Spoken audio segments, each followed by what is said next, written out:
Welcome SLST English aspirants. Hope your preparation is going in full swing. তোমরা every aspect চেষ্টা করছো তোমাদের প্রিপারেশনকে boost করার জন্য এবং তোমরা কন্টিনিউয়াসলি মক টেস্টগুলো অ্যাটেম্প্ট করছো এবং মক টেস্টে তোমাদের রেজাল্টগুলো সত্যিই অনেকেরই রেজাল্ট রয়েছে যারা 90% প্লাস স্কোর করেছো, hats up to them. And যারা 80% বা তার কাছাকাছি বা এমনকি 70%-এর কাছাকাছি করছো তাদেরকেও চেষ্টা করতে হবে। কেবল মাত্র কয়েকটি মক টেস্টই হয়েছে, সো 50% মক টেস্ট কমপ্লিট হওয়ার পর আমি এক্সপেক্ট করবো each and every one to score more than 90%। তো আজকে যে বিষয়টা নিয়ে আজকের অ্যানালিসিস, আজকে যে বিষয়টি নিয়ে আমি একটু কথা বলবো সেটা হচ্ছে কোশ্চেন ট্যাগস। একজন স্টুডেন্ট কোশ্চেন ট্যাগস নিয়ে বা কোশ্চেন ট্যাগ নিয়ে কোশ্চেন করেছিল, তো তাকে তো রেসপন্ড করেইছি টেক্সট করে হোয়াটসঅ্যাপে। এখন ব্যাপার হচ্ছে আমার মনে হয় এই বিষয়টার নিয়ে আরও কারোর মধ্যে ডাউটস থাকতেও পারে, তো সেটা ক্লিয়ার করা জরুরি, তার জন্য এই ভিডিওটা করা। তো কোশ্চেন ট্যাগস প্রথমেই দেখো, এটা হচ্ছে শর্ট কোশ্চেন্স। এটা কোনো ইন্ডিভিজুয়াল বা ইন্ডিপেন্ডেন্ট কোশ্চেন নয় বা ইন্টারোগেটিভ সেন্টেন্স নয় যার দ্বারা কোনো কিছু জানতে চাওয়া হয়, বাট এটা হচ্ছে সম্মতির সূচক, কনফার্মেশন চাওয়া হয়, টু সিক কনফার্মেশন। যেমন আমি এখন স্কুলে যাব তো, তুমি এখন খাচ্ছ, তাই তো? সো এগ্রিমেন্ট, সেটা অ্যাফার্মেশন বা নেগেশন দুটোই হতে পারে। সাধারণত একটা অ্যাফার্মেটিভ সেন্টেন্সের সাথে যে ট্যাগ থাকে সেটা হয় নেগেটিভ, আর যদি নেগেটিভ স্টেটমেন্টের সাথে একটা কোশ্চেন ট্যাগ থাকে সেটা হয় অ্যাফার্মেটিভ। এই ভাইস ভার্সা ফর্মসগুলো ইউজ করা হয় এবং তার মধ্যে অনেক ক্ষেত্রেই আমি একটা টিপস এখনই বলে দিচ্ছি, কারণ নইলে অনেকেই কোশ্চেন করে বসবে এই ব্যাপারটা যে এটা হলো না, এটা কেন হলো। আমি এখনই ক্লিয়ার করে দিচ্ছি একটা ব্যাপার, যে অনেক ক্ষেত্রে দেখবে যে হয়তো আমি ভাবছি এখানে আর নট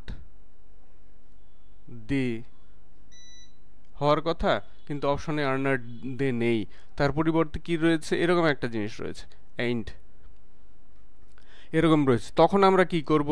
অনেকের কনফিউশন থাকে, স্যার আপনি বললেন আর নট দে, কিন্তু এখানে দেখলাম রাইট অ্যান্সার বলেছে এন্ড দে।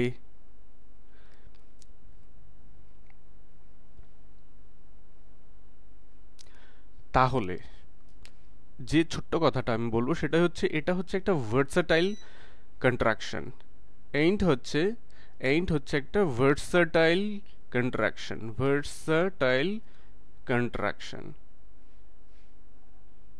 Contraction form. এটা কিসের পরিবর্তে ইউজ করা যায়? এটা হচ্ছে অ্যাম নট থেকে শুরু করে have not, am not, are not, is not,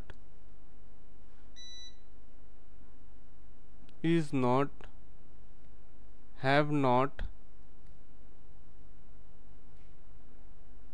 has not,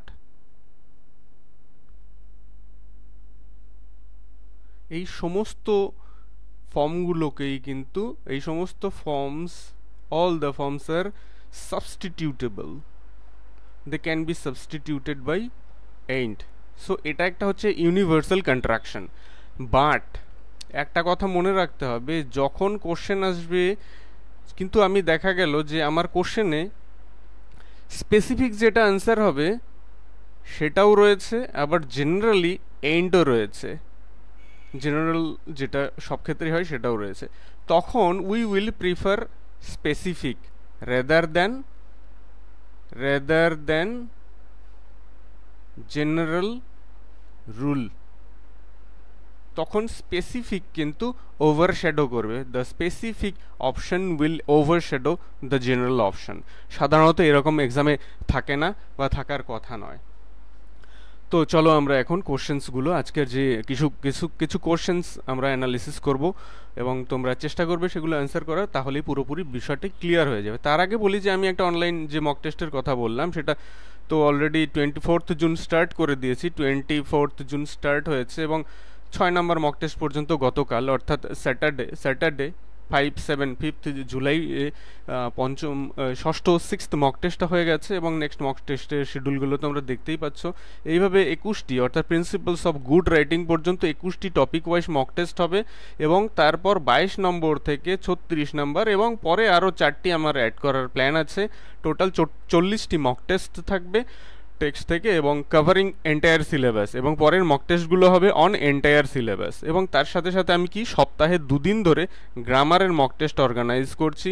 এই মক টেস্টগুলো যারা পার্টিসিপেট করবে তাদের জন্য 99 এন্ট্রি ফিস দিতে হবে এবং কোনো মান্থলি ফিস দিতে হবে না, এবং এই মক টেস্টের সংখ্যাও সীমিত না, যতদিন না পরীক্ষা হয় অর্থাৎ এক্সাম ডে পর্যন্ত এটা কন্টিনিউ হবে।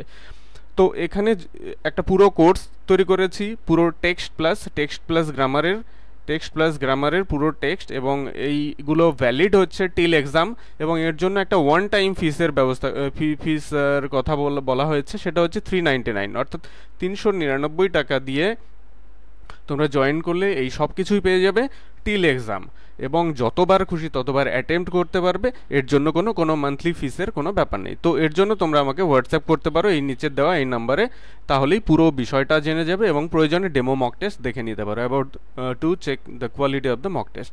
তো চলো আজকের কোশ্চেনে চলে যাই। আজকের কোশ্চেন যেটা ছিল, a few officials participated in the virtual meeting.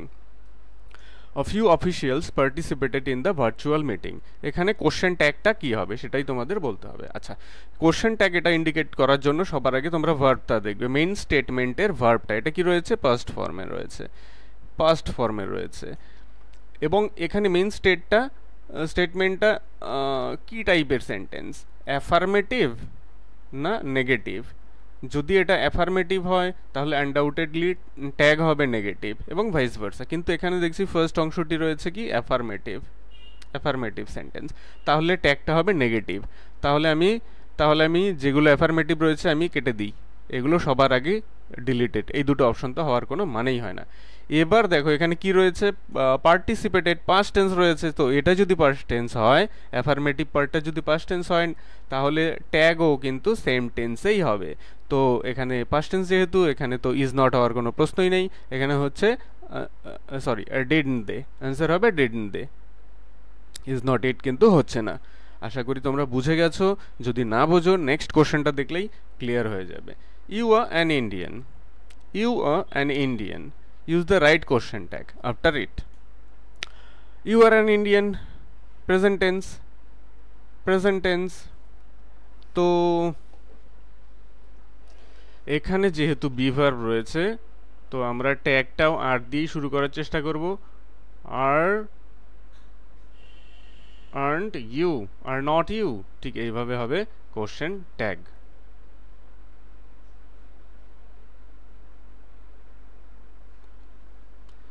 এটা হবে কোশ্চেন ট্যাগ। ইউ আর এখানে যেহেতু বি ভার্ব মেইন ভার্ব হিসাবে রয়েছে, তাই এখানে কিন্তু আমরা do not you, helping verb বা ইজ নট ইউ এগুলো নিয়ে আসবো না। ইউ এর সাথে তো ইজ কখনো হয় না। কুড নট ইউ, এখানে সামর্থ্যের কোনো ব্যাপার নেই, এখানে বি ভার্ব।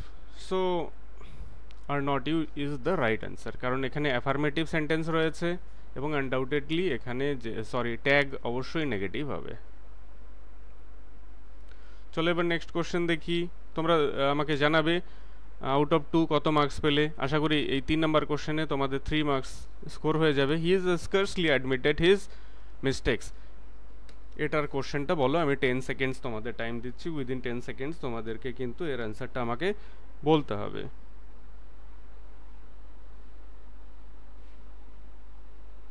ওকে,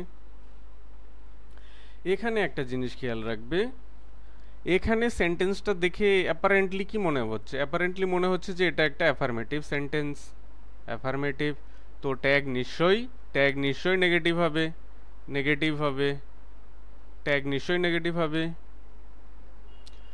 তাহলে ট্যাগ নিশ্চয়ই যদি নেগেটিভ হয়, কিন্তু নেগেটিভ তো কোনো অপশন নেই, তাহলে নান অফ দিস হয়তো বা হবে, এরকম একটা মনে কিন্তু আমাদের ধারণা থাকতে পারে, কিন্তু সেটা নয়। এখানে দেখো এই যে scarcely, hardly, rarely, these words are apparently seems affirmative, but they are actually bearing the traces of negativity. They are actually negative in sense, তাই এখানে যে ট্যাগটা হবে সেটা কিন্তু অ্যাফার্মেটিভ হবে, অ্যাফার্মেটিভই ট্যাগটা হবে। এখানে যেহেতু অ্যাডমিটেড পাস্ট টেন্স রয়েছে, তাহলে এখানে স্কার্সলি, সরি এখানে হি ইজ নয়, হি হ্যাজ স্কার্সলি অ্যাফার্মেটিভ, এটা পাস্ট টেন্স না, present perfect, present perfect tense. তাহলে এখানে হ্যাজ প্লাস V3 রয়েছে, তো এখানে আমাদের যে ট্যাগ হবে সেখানেও হ্যাভ বা হ্যাজ থাকবে, হ্যাভ বা হ্যাজ থাকবে এবং নট থাকবে। কেন নট থাকবে? কারণ সরি, নট থাকবে না, কারণ এখানে স্কার্সলি যদিও এটাকে অ্যাফার্মেটিভ মনে হচ্ছে, কিন্তু এটা এটা হচ্ছে এটা হচ্ছে নেগেটিভ ইন সেন্স, তাই এখানে অ্যান্সারটা হবে হ্যাজ, নট হচ্ছে না, হ্যাজ হি অর শি। কিন্তু এখানে স্কার্সলি কথাটি যদি না থাকতো তাহলে কিন্তু হ্যাজন্ট হি, এটা কিন্তু রাইট অ্যান্সার হতো। কিন্তু স্কার্সলি থাকাতে এই সেন্টেন্সটা অ্যাপারেন্টলি অ্যাফার্মেটিভ হলে এটা হয়ে গেছে নেগেটিভ, তাই এখানে রাইট অ্যান্সার হবে হ্যাজ শি। তো চলো আমরা নেক্সট কোশ্চেন দেখি। 4 নম্বর question, let us go to the riverside viewpoint. Let's go to the riverside viewpoint. Let us go to the riverside viewpoint. So এখানে 10 সেকেন্ডস আমি তোমাদের দিচ্ছি, তোমরা রেসপন্স করবে। এখানে কোশ্চেন যে ট্যাগ পার্ট রয়েছে, মানে মেইন স্টেটমেন্ট যেটাকে বলা মেইন স্টেটমেন্ট, সেটা কি কোন ফর্মে রয়েছে? সেটা কোন ফর্মে রয়েছে? এটা রয়েছে অ্যাফার্মেটিভ। তো অ্যাফার্মেটিভ যদি হয় তাহলে ট্যাগ হবে কি? নেগেটিভ। ট্যাগ যদি হয় নেগেটিভ তাহলে হওয়ার কথা শ্যাল নট, কিন্তু লেট অ্যাজ দিয়ে সেন্টেন্স স্টার্ট হলে সেটা কিন্তু নেগেটিভ ট্যাগ নেবে না, নেগেটিভ ট্যাগ নেবে না। তাহলে এখানে আমরা যে ট্যাগটা সেটাও কিন্তু অ্যাফার্মেটিভই হতে হবে। এখন বলো কোনটা অ্যান্সার হবে? নেগেটিভ যেহেতু নেবে না, লেটাস দিয়ে যেহেতু সেন্টেন্স স্টার্ট হয়েছে, একটা প্রপোজাল দেওয়া হয়েছে, তাই এটা কিন্তু নেগেটিভ ট্যাগ, কোশ্চেন ট্যাগ নিচ্ছে না। তার মানে আমরা দুটো অপশনকে এলিমিনেট করে দিই, বাকি রইল ক্যান উই, শেয়াল উই। ক্যান উই দিয়ে তো অ্যাবিলিটি বোঝাচ্ছে, কোনো কিছু করার ক্ষমতা অক্ষমতা বোঝাতে ক্যান ব্যবহৃত হয়, তো এখানে তো সেরকম কিছু নেই, তাই এখানে অ্যান্সার হবে শেয়াল উই। এখানে রাইট অ্যান্সার হবে shall we. Got it? The correct question tag লেটেস্টের সাথে আমরা এখানে যেটা ইউজ করব সেটা হচ্ছে শেয়াল we.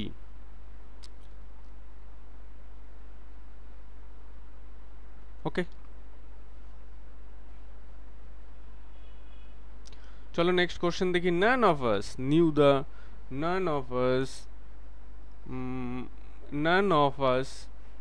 knew the way to the city mall. ঠিক আছে, আমি আগের কোশ্চেনে আরেকটা এক্সাম্পল এরকম টাইপের আমি দিয়ে দিচ্ছি যদি একটু কনফিউশন থাকে। Let's work, let's means let us, let's work shall we, এটা কিন্তু হবে এক্সাক্ট ফর্ম। সামনে কিন্তু যদিও আমাদের মনে হচ্ছে যে এটা অ্যাফার্মেটিভ সেন্টেন্স ও অ্যাফার্মেটিভ স্টেটমেন্ট, তাহলে ট্যাগ হবে নেগেটিভ স্টেটমেন্ট, কিন্তু যেহেতু এটা লেটাস বা লেটস দিয়ে স্টার্ট হয়েছে, এই ফর্মুলা এখানে কাজ করবে না, এটা একটা এক্সেপশন বলতে পারো। এবং লেটাস ওয়ার্ক যদি হয় আমরা শ্যাল উই ইউজ করব। এবার দেখো none of us knew the way to city mall. আচ্ছা, এখানে তো কিছু বলার নেই, আমার। 10 সেকেন্ডের মধ্যে তোমরা চটপট বলে ফেলো রাইট অ্যান্সার কি হবে? আচ্ছা, অপশনগুলো এখানে লেখা নেই, এখানে এ ধরতে পারো, বি ধরতে পারো, সি ধরতে পারো, ডি ধরতে পারো, দ্যাটস অল। ওকে, এখানে দেখো সেন্টেন্স নান রয়েছে, তার মানে নেগেটিভ। নেগেটিভ, তাহলে এখানে ট্যাগ হবে কি? অ্যাফার্মেটিভ। ট্যাগ হবে অ্যাফার্মেটিভ। ট্যাগ হবে অ্যাফার্মেটিভ। নান অফ, এবার ভার্ব দেখো, মেন স্টেটমেন্টের ভার্ব রয়েছে কোন টেন্সে? পাস্ট টেন্সে। তাহলে এলিমিনেশন আমরা চলো স্টার্ট করে দিই। যেহেতু প্রথমে নেগেটিভ রয়েছে, তাহলে পরে অ্যাফার্মেটিভ হবে। তার মানে এখানে নেগেটিভ কোনটা রয়েছে? বি হচ্ছে না, ডি হচ্ছে না, দুটো অপশন আমরা এলিমিনেট করে দিলাম। এবার থার্ড অপশন দেখো, এখানে যেখানে যে স্টেটমেন্ট রয়েছে, এখানে স্টেটমেন্টে কি রয়েছে? New, past tense. তো তাহলে আমাদের কোশ্চেন ট্যাগেও কিন্তু আমাদের ইউজ করতে হবে পাস্ট টেন্স। এবার চলো অপশনগুলো আমরা দেখি। ডু উই, প্রেজেন্ট টেন্স হবে না, তাহলে ডেড উই। তাহলে স্ট্রাকচারটা ঠিক এরকম হবে। যদি আমাদের ট্যাগ যদি অ্যাফার্মেটিভ করতে হয়, তাহলে স্ট্রাকচারটা এরকম হবে, টেন্স অনুযায়ী হেল্পিং ভার্ব বা বি ভার্ব, সেটা ডু, ডিড যাই হোক, did plus pronoun. Pronoun according to the according to the subject, according to the subject of the statement। Statement singular, plural, person, এগুলো দেখে দেখে এগুলো আশা করি তোমাদের বলার দরকার নেই। তো চলো আমরা নেক্সট কোশ্চেনে চলে যাই। নেক্সট কোশ্চেন রয়েছে কোশ্চেন নাম্বার 6। 10 সেকেন্ডস আমি তোমাদের টাইম দিচ্ছি, সঠিক অ্যান্সার তোমরা মার্ক করবে। আশা করি এতক্ষণে তোমরা 5 স্কোর করে ফেলেছো এবং এটা 6-এর দিকেই তোমাদের নিয়ে যাবে। ওহ, পাওয়ার কাট হয়ে গেল, sorry. I am expected to follow the traffic rules. I am expected, শুধু I am না, all are expected to follow the traffic rules। তো অ্যাফার্মেটিভ, তাহলে ট্যাগ কি হচ্ছে? নেগেটিভ। এইটুকুনি তো ক্লিয়ার, এইটুকুনি তো এতক্ষণে বুঝে গেছো। তাহলে এলিমিনেশন চলো স্টার্ট করে দিই। কোনটা নেগেটিভ নেই? 1 নাম্বার নেগেটিভ নেই, 2 নাম্বার নেগেটিভ নেই, দুটো এলিমিনেট করে দিলাম। এইবার সেকেন্ড থিং আমরা কি দেখবো? এমসিকিউতে এটাই একটা সুবিধা যে এখানে অনেক কিছু না জানলেও আনসার করা যায়। আই এম এক্সপেক্টেড এলিমিনেশন করে, এটা একটা মারাত্মক বুদ্ধি। আই অ্যাম এক্সপেক্টেড, টেন্স তো present tense. I am expected passive ভয়েসে রয়েছে, তাই আমরা এক্সপেক্টেড ইডি V3 দেখে কখনোই আমরা ভাববো না প্রেজেন্ট, আমরা হেল্পিং ভার্বটা দেখব। তো প্রেজেন্ট যদি হয় তাহলে এখানেও প্রেজেন্ট টেন্সই হবে, বি ভার্ব বা হেল্পিং ভার্ব সেটা প্রেজেন্ট টেন্সই হবে। তাই যদি হয় আমরা প্রেজেন্ট টেন্স দেখব। এবং পার্সন কি দেখব? পার্সন আগের সেন্টেন্সে আমি বললাম না, হেল্পিং ভার্ব সেটা ডিড, ডু যাই হোক, তারপর pronoun according to the subject of the statement. তো ঠিক অনুযায়ী এখানে যে স্টেটমেন্টের সাবজেক্ট হচ্ছে আই,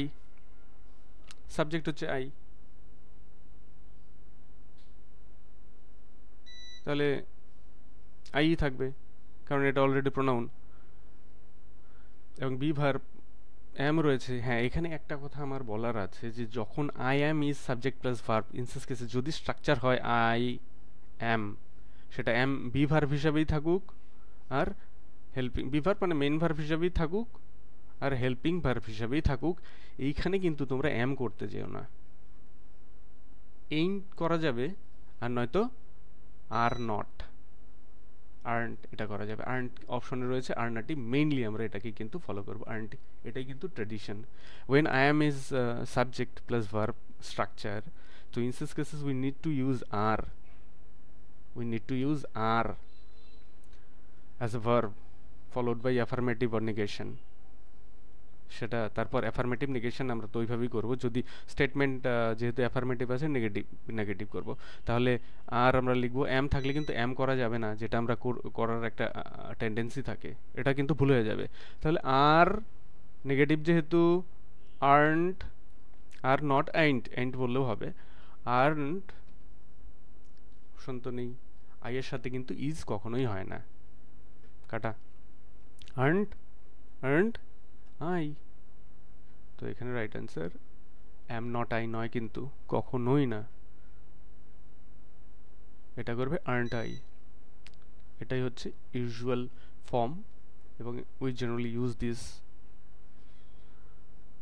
নেক্সট দেখো শি হ্যাজন্ট কাম ইয়েট। আচ্ছা আমি আগেরটার আরেকটা কিছু এক্সাম্পল দিচ্ছি, দেখো আরেকটু ক্লিয়ার হয়ে যাবে। I am going to school, going to school, I am going to school. তাহলে এটা কি দিব? এম নট আই, না কখনোই না, এটা হবে ট্যাগটা হবে আর আর্নট আই। ঠিক আছে, I M a teacher, I M a student, I am a student, এর সাথে ট্যাগ কি হবে? আর আর্নট আই। এটা কিন্তু একটু খেয়াল রাখতে হবে, এখানে কিন্তু অ্যাম নট আই হয় না। তো চলো 7 নম্বর কোশ্চেনটাই আমরা সলভ করি। কোশ্চেন নাম্বার 7-এ দেখো এখানে কি রয়েছে, she hasn't come yet, negative first যেটা হচ্ছে সেটা আমরা পেয়ে গেলাম নেগেটিভ স্টেটমেন্ট। তার স্টেটমেন্ট যদি যেহেতু নেগেটিভ, তাহলে আমাদের যে ট্যাগটা সেটা তো নেগেটিভ হচ্ছে না। ট্যাগটা কি হচ্ছে? ডেফিনেটলি অ্যাফার্মেটিভ, এখানে অ্যাফার্মেটিভ ট্যাগ হবে, অ্যাফার্মেটিভ ট্যাগ হবে। চলো নেগেটিভগুলো হাটিয়ে দিই। আরে সাবাস, কোনো কিছু জানতেই হবে না এখানে, হ্যাজ শি অ্যান্সার। আর যদি অপশন না থাকে তাহলে কিভাবে করবে? সেন্টেন্সটা দেখলে এখানে দেখবে বি ভার্ব বা হেল্প ভার্ব। হেল্প ভার্ব রয়েছে কি? হ্যাজ, তাহলে হ্যাজ দিলে। এখানে নেগেটিভ রয়েছে না অ্যাফার্মেটিভ রয়েছে? নেগেটিভ রয়েছে, সুতরাং অ্যাফার্মেশনের কোনো মার্ক দরকার নেই। তারপর কি সাবজেক্ট কি রয়েছে? শি, এখানে শি হবে। তাহলে অ্যান্সারটা হচ্ছে has she. Right answer is option D. Next question দেখো, আই এম অ্যালাউড টু, এটা তো আমার বলার কোনো প্রশ্নই নেই। I am allowed to do videography inside the museum. যেহেতু এটা একটা অ্যাফার্মেটিভ সেন্টেন্স, সো নেগেটিভগুলোকে আগে হাটিয়ে দিই। শিয়াল কি করে হয়, sorry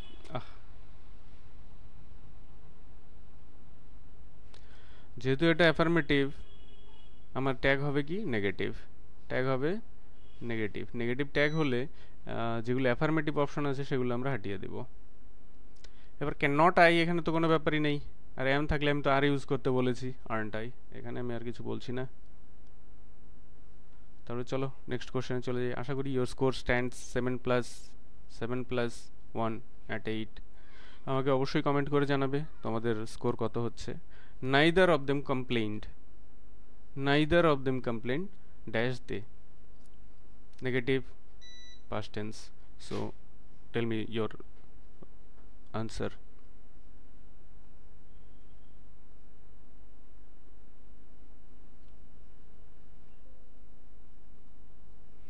Neither of them complained dash they. So neither not না থাকলেও neither ই তো নেগেটিভ। নেগেটিভ যদি হয় আমাদের ট্যাগ কি হবে? অ্যাফার্মেটিভ। অ্যাফার্মেটিভ যদি হয় এখানে নেগেটিভগুলো আমি হাটিয়ে দিচ্ছি। কমপ্লেন্ট কোন টেন্স? পাস্ট টেন্স, প্রেজেন্ট টেন্স হাটিয়ে দিচ্ছি। আনসার বেরিয়ে গেল। আমি জানি না, শুধু একটা ইনফরমেশন নেগেটিভ পজিটিভ জানলেই আমরা আনসারে চলে আসবো। তো চলো কোশ্চেন নাম্বার 10-এ চলে যাই। কোশ্চেন নাম্বার 10-এ কি রয়েছে? You have bought the trophies for the tournament. Affirmative, তাহলে এখানে নেগেটিভ হচ্ছে। তা নেগেটিভ যদি হয়, নেগেটিভ যদি হয়, সবগুলোই নেগেটিভ রয়েছে, তো এই সেন্সে কাউকে তো এলিমিনেশন করতে পারছি না। এখানে হ্যাভ বট, তো হ্যাভ দিয়ে স্টার্ট হতে পারে। তাহলে তোমাদের রেসপন্সটা বলো। হ্যাভ দিয়ে স্টার্ট হবে,